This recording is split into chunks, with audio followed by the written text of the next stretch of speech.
Hello friends, welcome to our YouTube channel JSITI group. जैसा कि आप लोग देख रहे होंगे कि आपको इलेक्ट्रीशियन सेकेंड ईयर के बच्चों के लिए यानी फोर्थ सेमेस्टर के बच्चों के लिए पावर स्टेशन मतलब जनरेटिंग पावर स्टेशन की क्लास स्टार्ट हो चुकी है। उसमें पहला क्लास लिया गया था, ठीक है। तो उसके बारे में कन्वेंशनल नॉन कन्वेंशनल के बारे में बताया गया था उस क्लास में। तो उस पर एक PDF भेजा गया था 10 क्वेश्चन का। तो आज हम उन 10 क्वेश्चन को सॉल्व करेंगे, ठीक है। तो चलते हैं, इस वीडियो की शुरुआत करते हैं। क्वेश्चन नंबर पहला है, ऊर्जा के नवीकरणीय स्रोत यानी रिन्यूएबल रिसोर्स में से निम्नलिखित संसाधन सम्मिलित नहीं है। मतलब कि कौन से ऐसे सोर्स ऑफ एनर्जी हैं जो रिन्यूएबल सोर्स नहीं है, ठीक है। मतलब उन्हें दोबारा हम लोग यूज़ नहीं कर सकते हैं, ठीक है। तो इसके लिए ऑप्शन है solar energy, wind energy, nuclear energy, biogas energy. तो जैसा कि आप लोग को बताया जा चुका है कि न्यूक्लियर एनर्जी जो होती है वो रिन्यूएबल रिसोर्स में नहीं आती है, यानी ये नॉन रिन्यूएबल है। मतलब इसका एक बार उपयोग करने के बाद दोबारा हम लोग उपयोग नहीं कर सकते हैं। समझ में आया? नेक्स्ट क्वेश्चन है, इनमें से कौन एक नॉन कन्वेंशनल ऊर्जा स्रोत नहीं है? यानी नॉन कन्वेंशनल ऊर्जा स्रोत नहीं, यानी कन्वेंशनल है, ठीक है। तो यहाँ पे देखिए, जल ऊर्जा, सौर ऊर्जा, पवन ऊर्जा, ये तीनों क्या है? नॉन कन्वेंशनल, ठीक है। यानी रिन्यूएबल, ये सब रिन्यू हो सकते हैं, रीयूज़ हो सकते हैं। बट यहाँ पे जो प्राकृतिक गैस है ये क्या है? नॉन रिन्यूएबल, मतलब कन्वेंशनल सोर्स ऑफ एनर्जी है, ठीक है। ओके, नेक्स्ट क्वेश्चन पे चलते हैं। क्वेश्चन नंबर थर्ड, निम्न में से कौन कन्वेंशनल ऊर्जा स्रोत है? मतलब अब यहाँ पे सीधा सीधा क्वेश्चन दे दिया कि कन्वेंशनल ऊर्जा स्रोत करना। बाकी के ऊपर के दो जो क्वेश्चन थे उसमें क्या था? यानी रिन्यूएबल रिसोर्स दे करके नहीं है, ये दिया हुआ था। यानी नॉन रिन्यूएबल है या नॉन कन्वेंशनल है तो उसको कन्वेंशनल बताना था। लेकिन यहाँ पे सीधा सीधा क्वेश्चन पूछा है, निम्न में से कौन कन्वेंशनल ऊर्जा स्रोत है? तो इनमें से कौन कन्वेंशनल ऊर्जा स्रोत है? तो कोयला भी है, पेट्रोलियम है, प्राकृतिक गैस है। तो इसलिए इस क्वेश्चन का आंसर हो जाएगा ऑप्शन डी, ठीक है। ये तीनों क्या हैं? कन्वेंशनल सोर्स ऑफ एनर्जी हैं। नेक्स्ट क्वेश्चन है, निम्न में से कौन ऊर्जा का स्रोत प्रदूषण फैलाता है? जैसा कि हम पहले भी बता चुके हैं कि जो कन्वेंशनल जो होते हैं वो इको फ्रेंडली होते हैं, ठीक है। जो non conventional source of energy होते हैं तो वो क्या होते हैं? हार्मफुल फॉर द इन्वायरमेंट होते हैं। जैसा कि यहाँ पे आप लोग देख रहे हैं, कोयला जो है, जब कोयले को जलाया जाएगा तो कोयले क्या करेगा? वो अपना गैस प्रोड्यूस करेगा जो कि इन्वायरमेंट को क्या करता है? हार्म करता है। बट सोलर एनर्जी जो है, हाइड्रो एनर्जी, वो क्या होती है? वो कोई हार्म नहीं पहुंचाती हमारे इन्वायरमेंट को। तो इसलिए इस क्वेश्चन का ऑप्शन हो जाएगा सी, ठीक है। नेक्स्ट क्वेश्चन देखते हैं, निम्न में से कौन सी ऊर्जा पर्यावरण को नुकसान नहीं पहुंचाता? यानी यहाँ पे पूछा था कि कौन पहुंचाता है, फोर्थ क्वेश्चन में। पाँचवें पूछा है कौन नहीं पहुंचाता है। तो इसमें देखिए सीधा सीधा कोई ऑप्शन नहीं दिया है, ये रिसोर्स को सीधे दे दिया है, नॉन कन्वेंशनल, कन्वेंशनल, या फिर बोथ, या नन ऑफ दीज। तो यहाँ पे देखिए, अभी जब हम, जैसा कि हम पहले क्वेश्चन में बता चुके हैं, ठीक है, तो उसमें क्या है? Non conventional. नॉन कन्वेंशनल मतलब रिन्यूएबल। तो इसमें सोलर जल हो जाएंगे। तो ये क्या है? हमारे पर्यावरण को प्रदूषित नहीं करते हैं। नेक्स्ट क्वेश्चन देखते हैं, निम्न में से कौन सी ऊर्जा इको फ्रेंडली है? अभी देखिए, यहाँ पे ऊपर वाले क्वेश्चन पूछा था, रिसोर्स को डायरेक्ट दे दिया था कि non conventional, conventional. But next वाले क्वेश्चन में क्या है? निम्न में से कौन सी ऊर्जा इको फ्रेंडली है, यानी जो हमारे पर्यावरण को नुकसान नहीं पहुंचाती है। तो इनमें से देखिए, कोयला है, प्राकृतिक गैस भी है, पेट्रोलियम है, ये तीनों क्या है?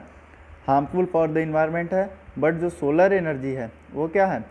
हमारी पर्यावरण के लिए अच्छी है, ठीक है। ये किसी भी तरह से पर्यावरण को प्रदूषित नहीं करती है। नेक्स्ट क्वेश्चन देखते हैं, क्वेश्चन नंबर 7, विद्युत एक तरह की डैश है। ऑप्शन है ऊर्जा, तापमान, दोनों, या इनमें से कोई नहीं। तो जैसा कि आप लोग जानते हैं कि जनरेटिंग पावर सिस्टम जब मैं पढ़ा रहा था तो उसी से मैं बताया था कि ऊर्जा क्या है? विद्युत क्या है? एक तरह की ऊर्जा है, ठीक है। इसे ना तो नष्ट किया जाता है ना तो जनरेट किया जाता है। अब पूछेंगे भैया जब ये ऊर्जा हो गई तो law of conservation of energy क्या कहता है? अभी इसके बारे में नेक्स्ट क्वेश्चन आएगा तो उस पर बताएंगे कि जनरेशन क्यों किया जाता है विद्युत एनर्जी का, ठीक है। तो नेक्स्ट क्वेश्चन देखते हैं, विद्युत का नियमित उत्पादन क्यों आवश्यक है? जैसे कि हम पहले इंट्रोडक्शन में अपने बता चुके थे कि नियमित आपूर्ति के लिए हम लोग को विद्युत का नियमित उत्पादन जरूरी है, ठीक है। इसलिए हम लोग क्या करते हैं, विद्युत का उत्पादन करते हैं नियमित आपूर्ति के लिए, ठीक, कि हमारी सारी सप्लाई चलती रहे, कोई भी उसमें रुकावट ना आए। अब देखिए, जैसा कि हम पहले इस क्वेश्चन पे बात कर रहे थे कि ऊर्जा है तो उत्पादन कैसे करते हैं, उसी में एक क्वेश्चन दे दिया है, क्वेश्चन नंबर 9 है कि ऊर्जा को ना तो नष्ट किया जाता है और ना ही पैदा किया जाता है, इसी केवल एक रूप से दूसरे रूप में बदला जा सकता है, किस नियम का कथन है। तो जैसा कि अभी आपको बता ही चुके हैं कि ये law of conservation of energy का कथन है, ठीक है, law of conservation of energy. Law of conservation of energy कहती है कि energy neither be created nor be destroyed but it can be transform from one form to another form of energy. तो अभी जैसा बोले कि विद्युत एक प्रकार की ऊर्जा है, इसे न तो नष्ट किया जाता है न तो उत्पादित किया जाता है, तो फिर हम लोग कैसे इसका उत्पादन कर रहे हैं।